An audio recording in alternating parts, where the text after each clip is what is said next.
Dios les bendiga, amigos y amigas. Gracias por una vez más estar aquí con nosotros en el Club de Lectura que hemos comenzado para cubrir el libro Felices Siempre o Felices por Siempre. Espero que todos lo tengan ya y que hayan estado leyendo.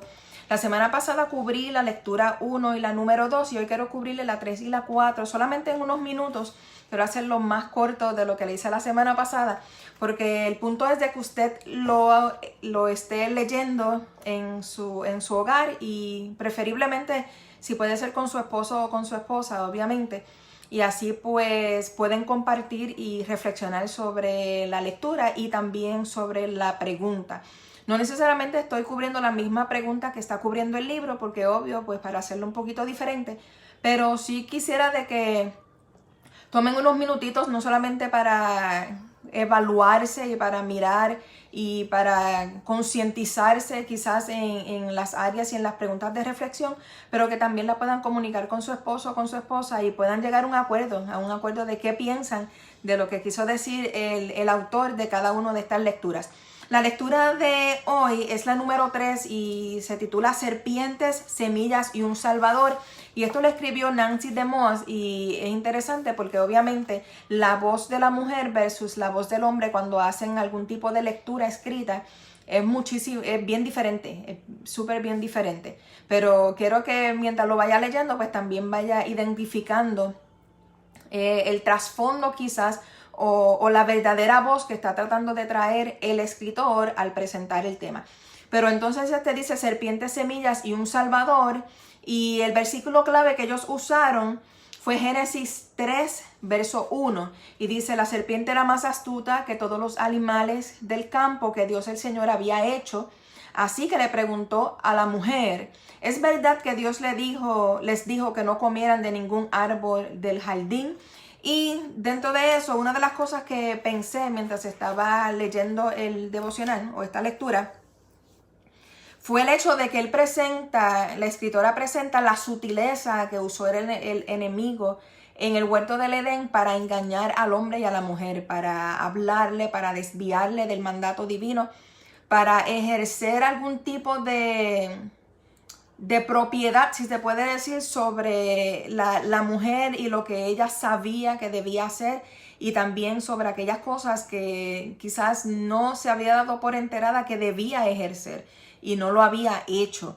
Y la sutileza del enemigo que él usó para Adán y Eva también la usa para los matrimonios en el día de hoy. Una de las cosas que yo me imagino que la escritora quiere establecer es que debemos siempre estar pendientes y al tanto de cada una de las artimañas y cada una de aquellas saetas que puede enviar el enemigo hacia nuestros matrimonios. Cada uno de nosotros pues es diferente. Lo que tenemos en común es que hemos aceptado al Señor como nuestro Salvador y que permitimos o hemos centrado a Dios sobre nuestra vida y sobre nuestro matrimonio. Pero más allá de eso, debemos siempre reconocer que el enemigo está siempre tratando de hacer lo que él fue, no creado, lo que él fue, a lo que a él se le arrojó por despegarse del Señor y desobedecer y tener esta altanería y rebeldía. Pero ahora su encomienda, o lo que él ha tomado como su encomienda, es matar, hurtar y destruir al ser humano.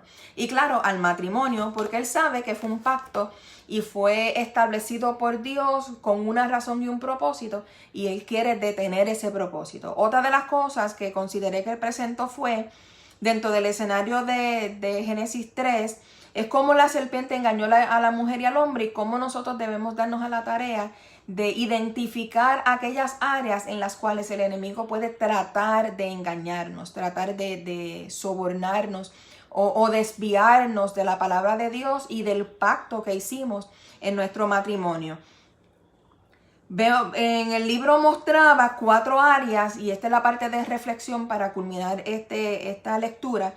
4 áreas que presentó la que escribió en la lectura, comenzando desde la página 11, y las enmarca de la siguiente manera. Ella establece: Génesis 3 me recuerda primeramente que nada de eso debería resultarme una sorpresa, que el hecho de que el enemigo usa sutilezas para dañar el matrimonio, de que muchas veces nosotros nos encontremos en circunstancias difíciles, es porque el enemigo hace eso para destruirnos, para desviarnos del Señor. Y es importante que nosotros los matrimonios reconozcamos que eso no es una sorpresa, ya estamos advertidos y tenemos entonces las herramientas correctas que están a través de la palabra de Dios. El número 2 dice, me recuerda que el dolor y la enajenación y las promesas rotas son el fruto de confiar en la serpiente en lugar de aquel que nos llamó. Y es algo que a veces nos desenfocamos de eso, que si Dios ha plantado en nosotros, mujer u hombre, una semilla de crecimiento, de pacto, de obediencia, de coinonía, de compañerismo el uno con el otro, que es necesario saber también que dentro de ese panorama va a venir dolor, van a venir crisis, van a venir problemas, situaciones que van a tratar de jamaquear o mover nuestro fundamento en Dios y en nuestro pacto con nuestra pareja. Pero es importante que entonces prestemos atención a eso.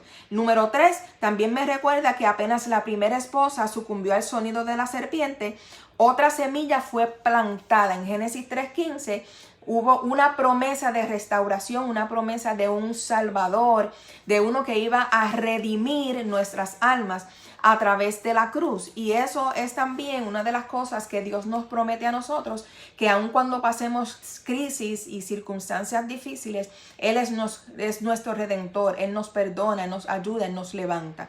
Y le termino diciendo esto, en la página 12, me recuerda que mi esperanza y el bienestar de nuestro matrimonio no descansan en la fortaleza de mi esposo ni el de la esposa, ni siquiera en nuestros esfuerzos determinados de obrar bien.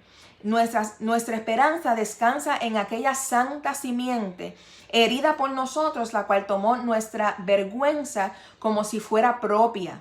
Se entregó por nosotros y vistió nuestra desnudez con las ropas de su propia justicia, adquiridas con el derramamiento de su sangre. Y qué poderoso y qué hermoso saber que aún dentro de las crisis y aún dentro de ese germen de maldad y de pecado que cargamos todos nosotros los seres humanos, que en todo tiempo, si nos volvemos a la cruz, tenemos una esperanza de vida.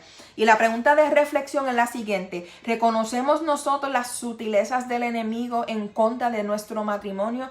¿Estamos nosotros prestando atención en cuáles son las áreas que el enemigo trata por qué áreas el enemigo trata de meterse en nuestro matrimonio, sea a través de la comunicación, del distanciamiento, sea a través de crisis financieras con hijos, etcétera? ¿En qué áreas podemos ver que el enemigo trata de meterse? Y también, si le estamos reconociendo, ¿qué estamos haciendo para fortalecer nuestro ser espiritual y nuestra relación con nuestros esposos y con nuestras esposas? Esa es la lectura número 3. Y ahora vamos a brincar a la número 4, que es un agente de cambio especial. El título es un agente de cambio especial. Y enfocándolo también entonces en el capítulo 1 de Génesis, el verso 27 y 28 y después el 31, pero dice, y Dios creó al ser humano a su imagen, lo creó a imagen de Dios.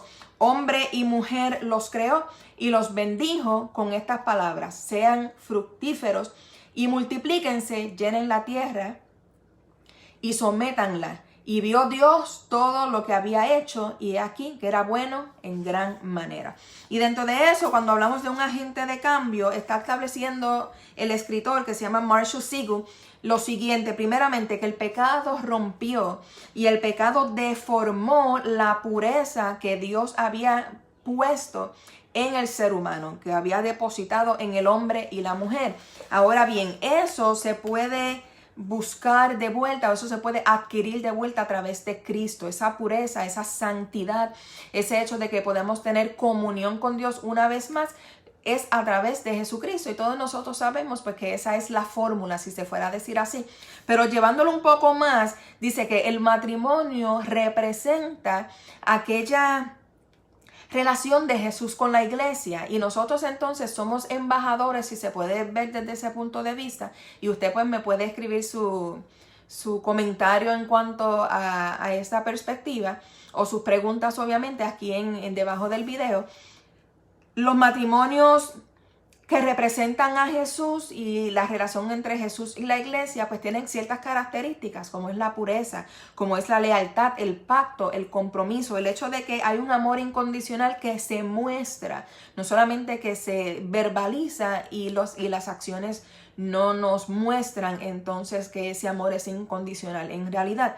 Y cuando vemos entonces que nuestra relación matrimonial se refleja lo que es la relación de Cristo y la iglesia, qué poderoso saber de que Dios nos dio esa bendición de que nosotros los matrimonios podamos mostrarle al mundo a través de nuestra relación, esa relación entre Jesús y la iglesia. Dice, los matrimonios llevan a cabo el propósito de Dios. Ahora, una pregunta de reflexión es, ¿se ha puesto a pensar usted, esposo o esposa o matrimonio, en cuál es el propósito de Dios para su matrimonio? ¿Cuál es el propósito de Dios que a través de su matrimonio Él quiere revelar a la sociedad, a las familias, en su iglesia, en su trabajo? ¿Qué tipo de vida o qué tipo de carácter o postura tienen nuestros matrimonios delante de aquellos que no conocen al Señor? Y es importante reconocer que como nosotros somos cartas abiertas y somos testimonio para un mundo que se pierde, no es solamente el testimonio que demos individual cada uno de nosotros, sino también qué testimonio damos a través de nuestra relación matrimonial. Esa es la pregunta de reflexión.